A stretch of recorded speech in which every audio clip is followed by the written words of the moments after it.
Ladies and gentlemen, haters and poo-poo heads, good news. Well, for me anyways. My landlady was kind enough to say I had till Monday to pay my rent. So I'm still in the game, and I'm going to be challenging people.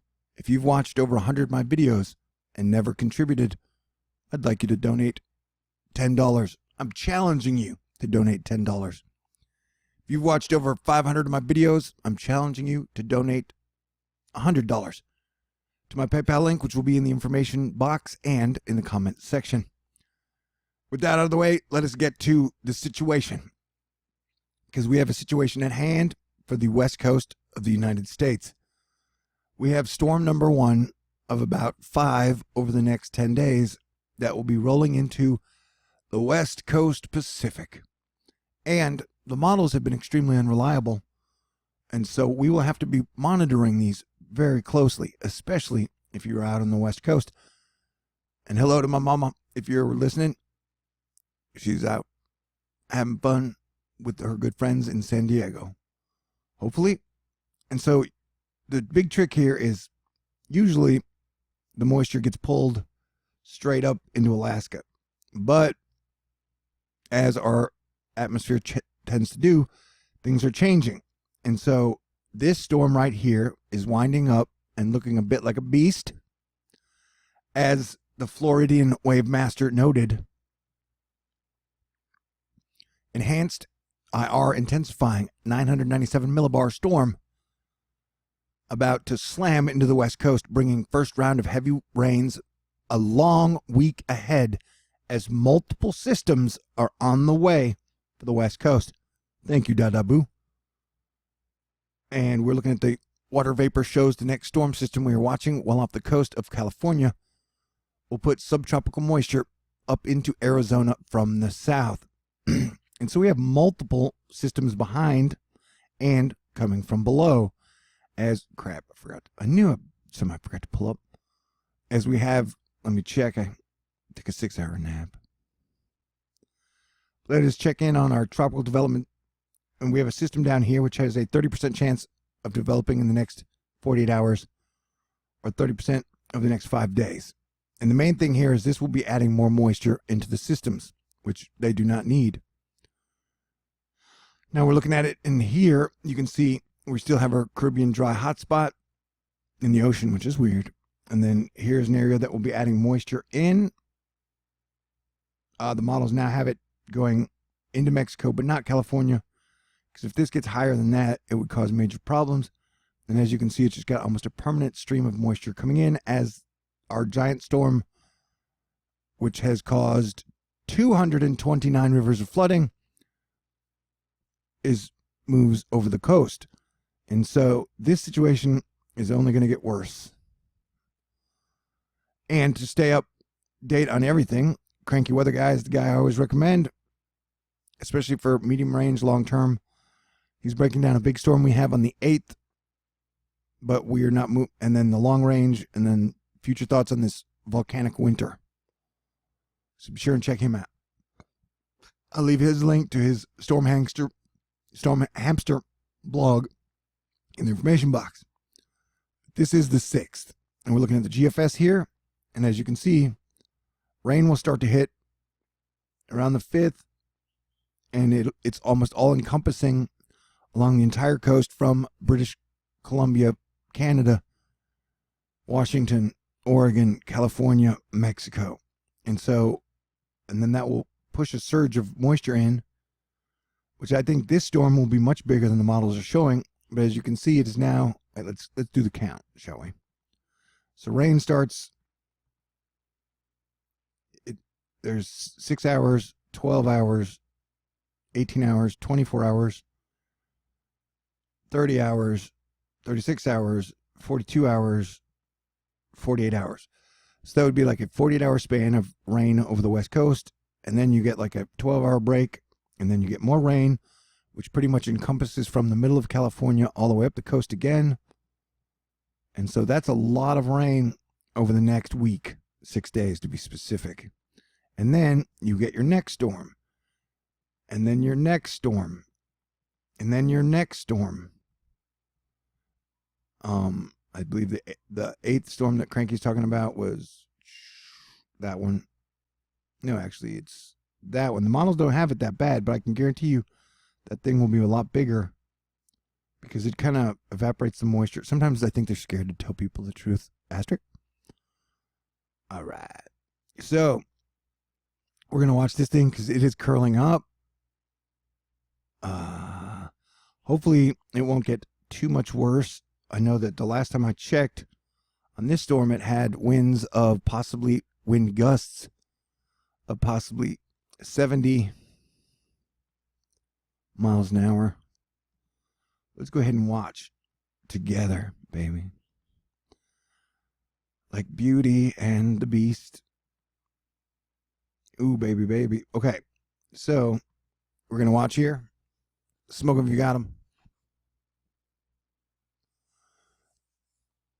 So as you can see, 58 wind gusts.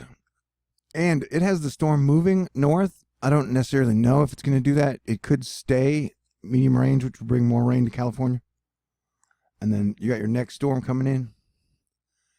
I'm pretty sure it's going to be windy as well. And look how big this one gets.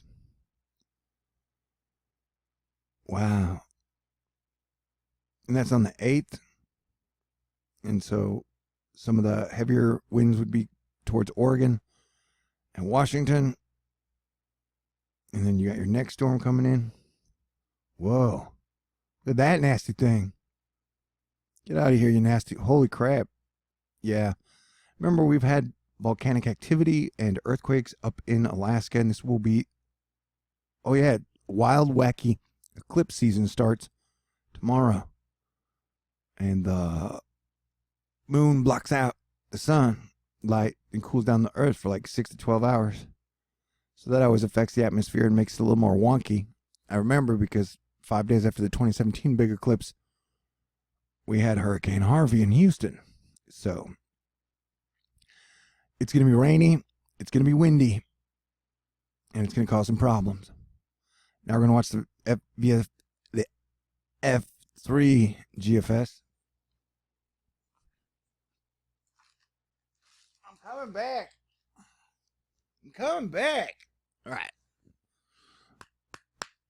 Man, I'm trying to get my sense of humor back, but I'm super stressed out.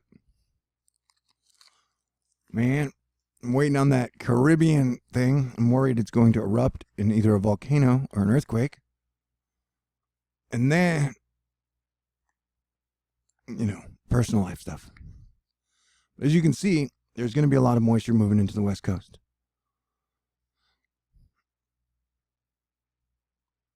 And so we're going to continue to monitor. You've got about another 12 to 24 hours before the thing hits. But the same spots that are in trouble are going to be getting in trouble.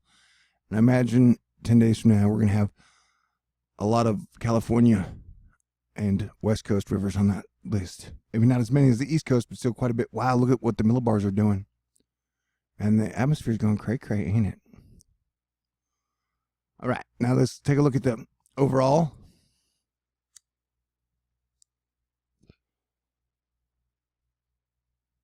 And look at that. See, I'm worried about that one. But watch how a lot of the moisture, like I'd say over half of the moisture, the models have getting pulled up into Alaska. If that situation doesn't happen, then we're going to see those glitchy 4-run models that showed 20 inches of rain all up and down the coast. Capiche? All right, I want everybody to have a fantastic weekend. Oh, let's take a look at this. I will be making videos all weekend, trying to save my ass. Every single dollar helps. If you want to reward me for the 6 years of work, 2018, the future 2019, I'd appreciate it. We got 2 cyclone typhoons going on in the East Coast, and this is the big storm I'm actually worried about. This one will do some rain. This one will do some rain, but this one, if it doesn't get pulled up here, that one doesn't get pulled north, that one makes more of a central path, then it would be big problem, because this would just be like a giant atmospheric river like we hadn't seen before. We're going to stay on top of things. And luckily for UK, you guys will be getting slammed, but it keeps doing this. It's getting pulled straight up. Cranky Weather Guy's been talking about how this is going just straight up. Be sure and check out his Twitter account or his blog. And I will stay with you guys all weekend. And I will leave my PayPal link in the information box. I want you to know that I really appreciate everybody who has contributed or prayed for me or supported Thor News in any way. I know that most of us in the truth community who have been doing a good job on weather have been finding times more difficult, so we need your support more now than ever, because all the professionals are pretty much just going to tell you that a carbon tax is going to solve everything. And I don't know how a carbon tax is going to help volcano survivors or tsunami survivors, or I don't know how a volcano tax is going to help us deal with all these river floodings. I mean, you had some records, you had like 24 city records broken all up and down the East Coast.